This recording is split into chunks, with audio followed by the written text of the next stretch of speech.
Assalamualaikum warahmatullahi wabarakatuh.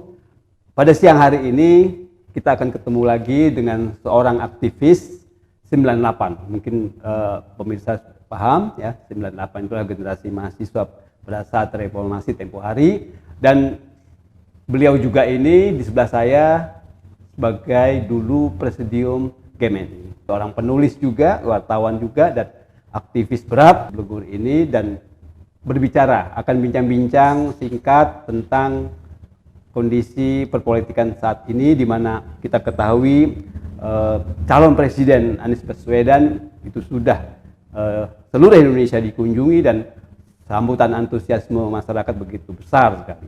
Dan Mas Yusuf Blegur ini kebetulan juga sebagai pimpinan pendiri daripada Brownies. Kelihatannya sosialisasi ya kalau disebut ya, bukan kampanye yang saat ini dilakukan oleh Anies Baswedan ini luar biasa efektif kelihatannya ya. Kenapa efektif? Saya lihat yang namanya relawan-relawan makin lama makin banyak tumbuh gitu ya. Termasuk Brownies ini yang baru muncul kemudian luar biasa ya gaungnya, dan didirikan oleh tokoh-tokoh yang tadinya anti dengan Anies Baswedan ini. Artinya bagian dari rezim sebetulnya gitu. Sekarang ini berubah ya mendukung Anies. Luar biasa sekali ya, apalagi Mas Yusuf Blegur juga presidium GMNI gitu ya. Apa dulunya orang sudah tahu kalau GMNI kemana gitu kan, tapi ini karena figur Aniesnya yang begitu kuat. Pertanyaan saya berikutnya, kondisi saat ini tentang pencapresan ini, kalau kita lihat KPU sekarang yang sedang diobok-obok, dan memang indikasi pelanggaran baik etika maupun pidana itu begitu besar, itu bisa nggak menjadi gangguan bagi pencapresan Anies nanti ke depan ini? Ya, sangat memungkinkan ya. Mengingat bahwa jauh sebelum persoalan KPU ini muncul menyeruak di tengah publik, itu sebetulnya sudah ada indikasi semacam agenda ya. Boleh dibilang konspirasi atau persekongkolan jahat untuk bagaimana menjegal Anies.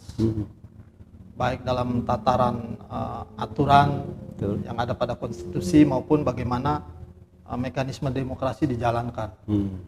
Kelihatan bukan lagi persoalan kedaulatan rakyat dalam menyelenggarakan pesta demokrasi yang nanti dilaksanakan dalam pemilu 2024 maupun Pilpres 2024. Tetapi sudah ada upaya melakukan semacam ya pembajakan, pengkhianatan konstitusi, dan bagaimana penyelenggaraan pemilu ke depan ini menggunakan kekuasaan, tidak lagi memberikan semacam hak rakyat berdaulat, hak rakyat untuk bersuara, hak rakyat untuk menyampaikan aspirasinya, termasuk dalam soal memilih pemimpin nasional.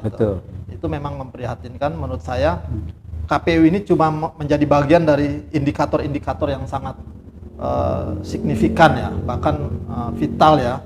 Kenapa? Karena di tengah isu KPU pertama ada upaya menyiapkan capres boneka oligarki, dengan kata lain seperti orang luar ya. Dulu ada video-video beredar itu di sosmed, kalau di negara-negara tertentu 1 minggu, sebulan sudah diketahui ya siapa presidennya setelah penyelenggaraan pemilu. Tapi di Indonesia bahkan sebelum diselenggarakan sudah diketahui siapa pilpresnya. Seperti itu kemarin muncul bahwa ada pasangan katakanlah Ganjar dan Erik yang disiapkan oleh rezim atau kekuasaan dengan memanfaatkan KPU dan perangkat-perangkat sosial pemilu lainnya untuk menjadikan Erick Thohir sebagai presiden. Satu itu. Kedua, ini yang cukup memprihatinkan dan miris ya menurut kami semua. Ketua KPU diterpa isu skandal gratifikasi seks ya. Ini sungguh memalukan, bukan cuma bagi proses demokratisasi di Indonesia, tetapi juga di mata dunia. Ini semakin merendahkan harkat dan martabat bangsa Indonesia. Selain itu juga sejak awal ini sudah menjatuhkan marwah pemilu ya, menjatuhkan kredibilitas, harga diri dan martabat pemilu yang dianggap sebagai representasi kedaulatan rakyat. Ini memang bukan persoalan yang gampang. Kami melihat banyak sekali kemungkinan yang terjadi. Betul. Bukan cuma sekedar menjegal Anies. Iya. Tapi boleh jadi penundaan pemilu barangkali sesuai dengan skenario kekuasaannya gitu. Ini yang mungkin menjadi semacam pemikiran-pemikiran tersendiri ya, mengingat bahwa dengan alasan kerusakan-kerusakan institusi penyelenggara pemilu, maka pemilu dianggap tidak siap. Akhirnya masuk juga skenario tadi, kalau tidak presiden 3 periode, perpanjangan jabatan, atau mungkin penundaan pemilu. Dan itu seolah-olah disetting, direkayasa sedemikian rupa yang ujung-ujungnya jangan sampai Anies terpilih menjadi presiden, karena dianggap berbahaya dan mengancam kepentingan rezim kekuasaan termasuk oligarki. Tapi kalau kita betul-betul analisa kasusnya ketua KPU yang tadi gratifikasi seks ya, dan juga misalnya pidananya karena membantu beberapa partai, itu kan berdiri sendiri ya, dengan wacana 3 periode lah, perpanjangan 2 tahun dan sebagainya gitu. Seperti berdiri sendiri atau betul-betul berdiri sendiri atau gimana? Apa ada kaitannya? Ya, saya pikir secara grand design skenario ya, karena KPU ini telah menjadi tools ya atau alat kekuasaan, maka itu pasti punya korelasi yang kuat. Namun demikian, dalam urusan-urusan yang menyangkut soal skandal atau katakanlah persoalan-persoalan yang menyangkut penyalahgunaan konstitusi bahkan pidana, ini merupakan ya boleh dibilang blunder lah buat mereka. Betul. Dan ini sebetulnya bisa dilihat sebagai sinyal kekuasaan Tuhan itu ada di tengah hebatnya rezim kekuasaan dengan kekuatan uang, kekuatan aparatur negara dan berbagai macam irisan-irisan kekuasaan lainnya. Ya yang namanya kejahatan itu, kebobrokan itu nggak bisa ditutup-tutupi.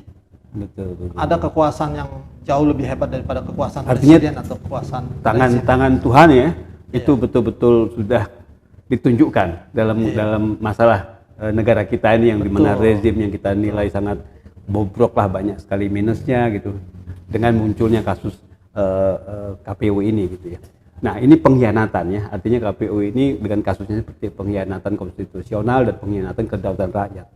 Kalau misalnya yang terjadi kemudian nanti dijadikan alasan ya, kasus KPU ini dijadikan alasan untuk perpanjangan masa jabatan presiden, ya itu bisa saja terjadi. Tapi saya yakin kekuatan rakyat ya melalui kawan-kawan pergerakan, baik itu senior maupun mahasiswa, buruh dan sebagainya, akan mendorong sesegera mungkin melakukan pergantian struktur KPU, karena itu mendesak. Dengan komposisi komisioner atau personalia KPU yang tidak capable ya, tidak kompeten, tidak akuntabel, bahkan bisa dibilang cacat moral ya, tidak punya etika gitu ya, saya pikir harus segera diganti. Jadi ini tidak ada alasan kemudian rezim kekuasaan atau pemerintah ini menunda pemilu. Betul. Itu harus dilakukan. Artinya langkah pertamanya justru diperbaiki dulu, dibenahi dulu KPU-nya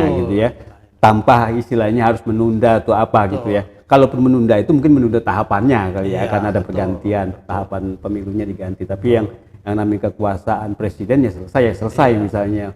Substansinya kan komisionernya ini yang tidak punya kemampuan bekerja. Betul. Tidak bisa menyelenggarakan tahapan-tahapan pemilu dengan baik ya, dengan proporsional dan memenuhi rasa keadilan. Artinya prinsip-prinsip penyelenggara pemilu ya, itu tidak bisa dijalankan dengan baik oleh mereka gitu ya. Sederhana kok, cuma ganti ketua KPU dan beberapa irisan-irisan orang di dalamnya yang memang selama ini menjadi perusak lah, menjadi semacam mengganggu kepentingan KPU gitu.